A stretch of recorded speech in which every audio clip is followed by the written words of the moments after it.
Décideurs engagés, l'émission TV de l'Hémicycle animée par Arnaud Ardouin qui déshabille les décideurs, qui nous permet de mieux les connaître dans l'intimité et d'appréhender ce qui chaque jour leur donne envie de se battre et de réussir. On se dit tout pour partir à la rencontre de décideuses, de décideurs pour les découvrir leur parcours, leurs histoires, leurs ambitions aussi.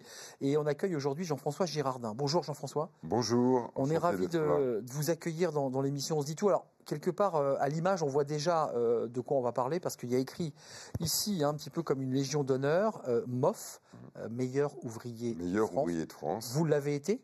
Alors, je l'ai été, bien sûr. J'ai passé mon concours de meilleur ouvrier de France cuisinier en 93.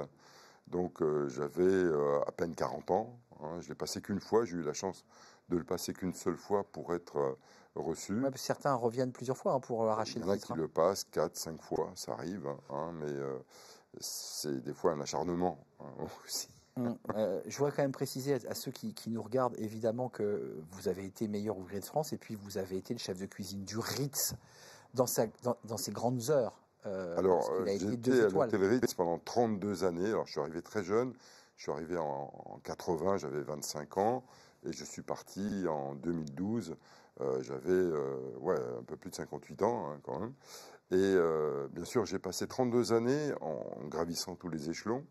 Et puis moi, je m'occupais des gros clients. Vous savez, ces gros clients qui viennent des grandes parties de l'année, comme la famille royale du Maroc et autres. Absolument. Et j'ai partagé beaucoup de temps avec eux pour, bien sûr, réussir à combler toutes les satisfactions qu'ils attendaient. Oui, parce qu'il y a une relation qui s'installe avec le chef pour ces grands clients. Le chef est souvent privilégié parce que on sait à peu près le goût des gens, les habitudes. Bien sûr.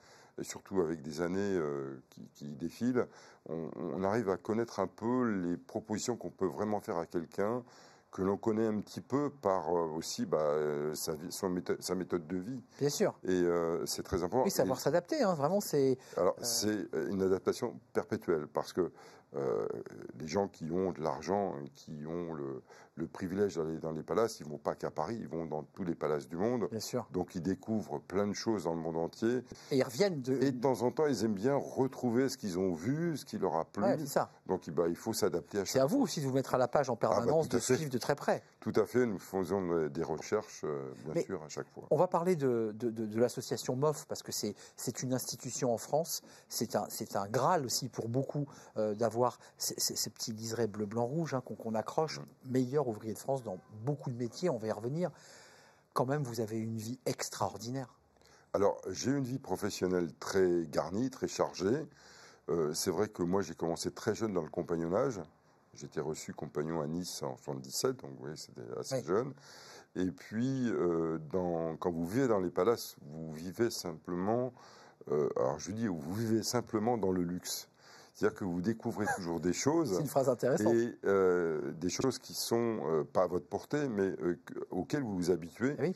Et vous votre comprenez l'intérêt que les clients ont justement par ce luxe. Parce qu'ils veulent quelque chose qui les étonne, qui leur fait plaisir. Et ils sont prêts à dépenser de l'argent justement pour en profiter de tout ça. Juste un mot, parce que je veux vraiment qu'on parle des métiers manuels de bouche à travers le MOF, mais quels sont les deux grands souvenirs que vous gardez? On a compris que vous accompagnez des familles éminentes, mais quels sont les grands souvenirs que vous gardez de cette période du Ritz? Alors, les grands souvenirs que je garde, bien sûr, à l'arrivée au Ritz en 80, l'hôtel était complètement en décrépitude. Bien sûr. Pas réparé depuis peut-être 20 ans. C'était vraiment très, très difficile. Donc, il y a eu les premières années de travaux, quand M. Al-Fayed arrive. En 78, il a acheté. Et en 82, les grands travaux ont commencé. Ça durait 4-5 ans. Et là, il y a eu une période de renouveau du Ritz, avec les sous-sols qui ont été construits en dessous. C'était des travaux gigantesques. Et l'hôtel n'a pas fermé. On travaillait quand même, malgré tout. Donc difficile, compliqué. Extrêmement difficile. Voire des fois imprudent. Parce qu'il y avait des grands travaux qui n'étaient pas loin de nous et c'était pas toujours facile. La princesse Diana, évidemment, ce moment dramatique dans la vie du Ritz. La princesse Diana, c'est donc beaucoup plus tard, hein, bien sûr. C'était une cliente qui était très appréciée, très adorée. Hein, et Dodi Al-Fayed, je pense, avait à l'époque des vues sur le mariage. On en parlait, on avait le centenaire de l'hôtel. L'hôtel Ritz avait été construit en 1898 et le centenaire allait se faire et on parlait du mariage et du centenaire en même temps. Vous voyez l'image du mondial que ça pouvait donner pour le Ritz à Paris, même pour Paris même également. Et puis, bien sûr, il y a eu ces tragédies. Malheureusement, je les ai aperçus tous les deux pour leur dernier repas le soir. Et dans la nuit, je suis rentré chez moi et à 5 h du matin, je m'en préparer un repas pour eux à la villa Windsor et j'entends à la radio l'affreuse nouvelle. C'était un choc. Dur, un choc. Parce que, vous savez, quand vous êtes comme dans une maison bourgeoise, où vous arrivez à apprécier les gens avec qui vous travaillez et même des clients, vous arrivez à les apprécier aussi. Alors, je veux pas dire... lien se crée. Alors, il y a un lien, mais c'est pas de l'amitié, c'est du respect. Je suis d'accord. Et je pense qu'il faut rester à la bonne place, ou pas justement prendre le danger de croire qu'on est des amis, c'est pas vrai. On est là pour servir des gens. Bien sûr, on leur doit tout le respect possible et être le plus poli, bien sûr, mais il faut savoir rester à sa place. C'est souvent l'erreur qui se fait avec quelques-uns, de croire qu'on peut être ami avec des clients. Eh bien, un jour, ça peut mal tourner parce que les gens sont comme tous, ils ont des bons et des mauvais jours et on peut le payer cher des fois. On va se tourner vers la question d'Excelia qui va nous permettre de nous pencher vraiment sur l'action que vous menez au sein de l'association autour des MOF, des meilleurs ouvriers de France. Question Excelia posée par les étudiants, question que vous avez choisie et sélectionnée d'ailleurs.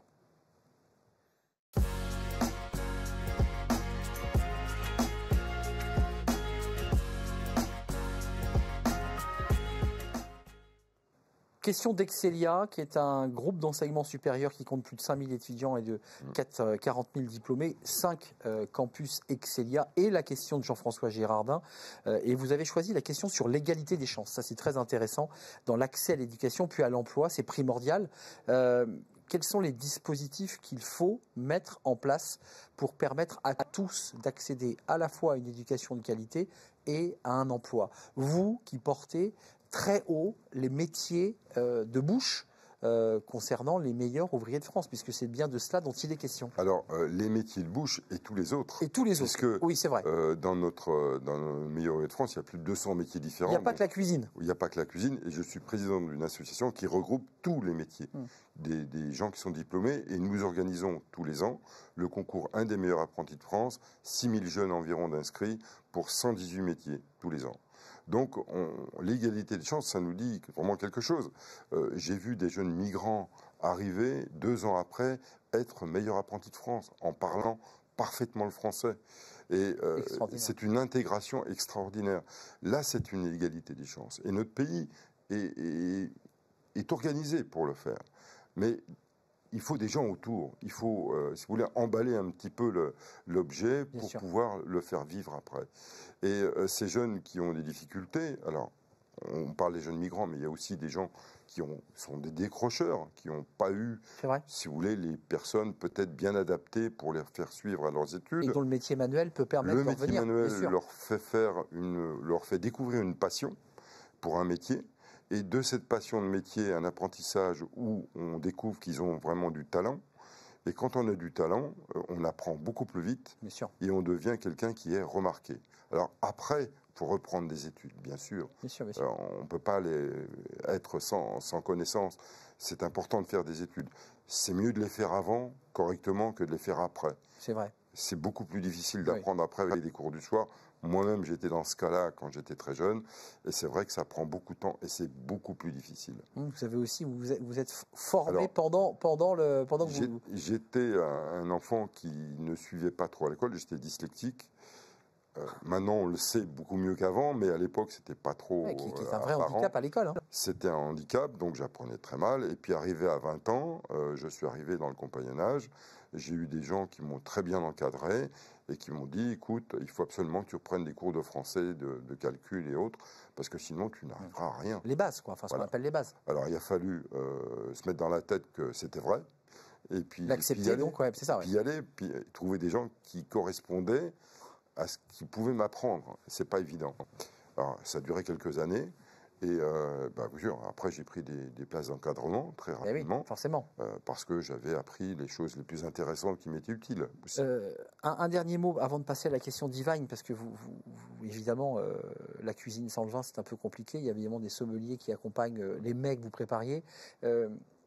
Quand on a le titre de MOF, et là je pense dans votre domaine, dans vos domaines, c'est-à-dire la pâtisserie, la cuisine, c'est quand même un plus incroyable pour un professionnel. Alors, c'est vrai que pour le métier de sommelier, être meilleur ouvrier de France, déjà ils sont peu à avoir ce titre-là. Et quand un sommelier a une cocarde blanc-rouge dans un grand restaurant, quel qu'il soit dans le monde, c'est forcément l'image de la France qui est transportée avec lui. C'est la même chose pour les autres métiers, même dans le bâtiment. Quand on a des carreleurs exceptionnels et autres, voilà, quand on voit les chefs-d'œuvre qu'ils font pour une clientèle très aisée, c'est vrai que c'est toujours une image de la France qui est... C'est l'excellence. Et notre pays, le concours MOF existe depuis 1924, mon association depuis 1929, et ces concours qui se sont succédés au cours de toutes ces années ont fait évoluer l'artisanat. Parce que quand il y a une compétition dans un métier, forcément vous trouvez des choses nouvelles. Et ces choses nouvelles, elles sont utiles, très utiles. Ensuite, au quotidien. Pour ceux qui sont là aujourd'hui, mais aussi pour ceux qui viennent. Et ça, c'est justement penser que les métiers de l'artisanat, c'est pas des métiers inertes, c'est pas vrai. Non, ils sont en mouvement, ils se transforment sans arrêt, c'est vrai. Ils évoluent et il faut suivre cette évolution. La question divine posée à Jean-François Girardin, le président de l'association des MOF, MOF lui-même, meilleur ouvrier de France, vous l'aurez compris, c'est la question divine après le jingle.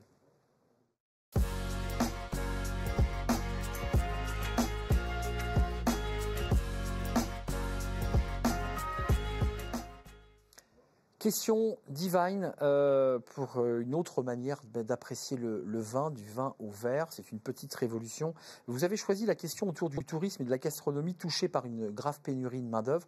Ça, c'est un secteur qui impacte directement votre secteur. J'imagine que vos collègues vous en parlent chaque jour. Là, je reviens de Grenoble où il y avait la finale nationale du concours MOF Cuisine. On a eu donc 9 jeunes nouveau meilleur ouvrier de France cuisine. C'est une très belle. Ça a été 2 fortes journées d'émotion et de travail pour, bien sûr. C'est un énorme travail. Ça a été une énorme organisation que Alain Ducasse et son équipe fait. Et vraiment, chapeau, parce que c'était extrêmement bien organisé. Et voilà, c'est vraiment 2 jours exceptionnels. La pénurie, c'est quoi le problème? Alors, le problème, il est pas. Alors, on a le Covid, c'est vrai. La pénurie, elle existait déjà avant. Pourquoi on a cette pénurie? On a une pénurie pour des raisons certainement économiques. Quand vous avez une jeune fille ou un jeune garçon qui travaille à Paris, qui va gagner 1 200 €, comment on fait pour le loger? Il pourra donner maximum 500 € pour se loger, mais pas plus. Il n'y a pas de loyer à ce prix-là. Depuis des décennies, on demande qu'il y ait des foyers pour les jeunes qui viennent à Paris, au moins la première année, pour leur permettre d'avoir au moins un petit studio ou une chambre où ils payent un prix raisonnable, qu'ils aient le temps de s'organiser dans la ville aussi, et puis après voler de leurs propres ailes. Et ça, on l'a pas. Ça, c'est une contrainte. Vous êtes partir à 1 heure de route, avec des horaires infernaux. Vous gâchez tout. Vous gâchez la vie, vous perdez beaucoup de temps. Ça vous coûte aussi cher, parce que bien sûr, il y a des frais de transport. Puis on n'arrive pas toujours à l'heure, c'est compliqué. Voilà, alors c'est pas simple. Mais alors, on avait eu des grands élus qui nous avaient bien écoutés. Oui, on fera des foyers pour les jeunes travailleurs, les jeunes qui arrivent à Paris pour tous les métiers. Il y en a quelques-uns, mais pas assez. Bien sûr. Pas assez. Il faudrait des centaines et des centaines d'autres. Je dis surtout la première année. Après, on trouve une organisation à sa personne. Jean-François, vous allez pouvoir interroger les élus dans une poignée de secondes, mais en quelques mots, même si ce débat est très profond, est-ce que vous pensez, côté profession, et c'est quelque chose qui s'entend, qui se lit, si aujourd'hui la jeunesse tourne le dos à la profession, c'est parce que la profession ne sait pas attirer cette jeunesse, ne sait pas lui parler, et qu'on est certains, en tout cas, sont restés sur des modes RH un peu 20e siècle? Alors, il y a peut-être un peu ça, mais il y a son vrai et son contraire. Moi, avec le concours des meilleurs apprentis de France, j'ai quand même 350 jeunes par an qui ont le titre de meilleur apprenti de France. Quand vous savez la qualité, l'envie qu'ils ont sur le travail, et les efforts qu'ils ont faits, et que 87% de ces jeunes-là, leur premier souhait, c'est de créer leur entreprise ou leur atelier, on ne peut pas dire que les jeunes Français n'ont pas envie de travailler. C'est pas vrai. Il y a certainement une partie de ces jeunes qui n'est pas assez intéressée par le travail. Alors là, c'est peut-être aussi un problème familial, d'organisation. Quand vous avez eu des parents qui ont été sans travail pendant très longtemps, qui sont très désorganisés, c'est vrai que ça ne pousse pas non plus à faire des efforts. C'est vrai. Il faut comprendre aujourd'hui que la jeunesse qui veut faire des efforts peut réussir. On n'a jamais eu tant de réussite dans ceux qui créent leur entreprise. C'est vrai, c'est vrai. Et surtout plus jeunes. Donc, c'est un problème de volonté. Et pour ces jeunes qui ne sont pas intéressés par des métiers, pourquoi? Parce qu'on ne les a pas mis assez tôt dans ce monde de l'industrie, de l'artisanat, leur montrer, pour leur expliquer. faire découvrir quel est ce monde et tout ce qu'on peut faire avec. Il y a des réussites exceptionnelles. Jean-François Girardin, il nous reste 45 secondes. La question de l'hémicycle, ça sera l'occasion pour vous, face caméra, de vous exprimer et de parler directement à ceux qui votent les lois. Et c'est vrai que vous êtes en contact très régulier, évidemment, dans tous les coins de France, de plus en plus, en tant que président du MOF, avec les députés, avec les ministres. Bien sûr. Jingle et la question de Jean-François Girardin.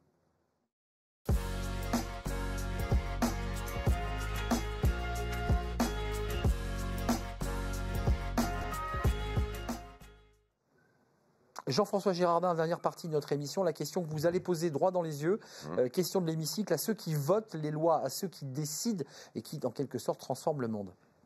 Alors, je dirais à tout ce monde politique, quel que soit leur poste réciproquement, il faut aider la jeunesse. Si on n'aide pas la jeunesse, on ne va pas arriver à avoir un avenir dans les meilleures conditions. Donc la jeunesse, c'est la chose principale. Alors, je vous en prie, aidez les jeunes à pouvoir se loger correctement, aidez les jeunes à aller au travail avec des prix de transport qui soient le moins élevés possible, évitez que les jeunes décrochent quand ils ont un apprentissage. Bien sûr, on a plus de 750 000 contre l'apprentissage, c'est vrai, peut-être voir un peu plus avec les mois qui viennent, mais il faut penser qu'aussi que ces jeunes-là, ils ne restent pas toujours pour faire leur formation complète. Donc, qu'est-ce qui arrive? Eh bien, ils ont des problèmes pour aller à leur travail. Ils ont des moyens qui ne sont pas assez importants pour pouvoir s'acheter une mobilette ou une petite voiture ou passer leur permis. Donc, il faut voir tout ça, aider cette jeunesse à pouvoir s'en sortir au tout début et leur donner confiance en eux. Et là, on aura des jeunes qui seront intéressés par justement la vie du travail, qui seront intéressés par tout ce qui peut leur ramener pour leur avenir, et surtout de pouvoir trouver des gens qui leur font confiance pour transmettre leurs valeurs et leurs connaissances professionnelles. Merci Jean-François Girardin d'être venu prendre quelques minutes avec nous, parce que vous êtes évidemment en retraite, vous avez quitté le RIS depuis quelques années. Depuis quelques années, mais vous êtes autant occupé. C'est exactement ça, je crois que vous êtes encore plus occupé presque quand vous étiez au RIS. C'est une autre vie, mais très intéressante. Passionnante. Je vis autour des jeunes pour beaucoup de choses, et aussi des meilleurs apprentis de France. Et quand on voit la réussite de ces jeunes-là, le travail qu'ils font pour réussir, alors, c'est peut-être pas la majorité, mais essayez de regarder cela. C'est un bel exemple. Voilà, parce que c'est quand même ceux-là qui sont notre avenir et la clé de la réussite de notre pays. La jeunesse, l'avenir du monde, la jeunesse motivée. Merci Jean-François Girardin, président de l'association MOF, Meilleurs Ouvriers de France. C'est un vrai plaisir de partager ce moment avec vous. La passion du métier et l'excellence française aussi à travers les MOF. Merci à vous, merci de votre fidélité évidemment. Puis on se retrouve pour un prochain numéro d'On se dit tout. C'était un vrai plaisir. À très bientôt. Bye bye. À bientôt. Décideurs engagés, l'émission TV de l'hémicycle animée par Arnaud Ardouin qui déshabille les décideurs, qui nous permet d'appréhender ce qui chaque jour leur donne envie de se battre et de réussir.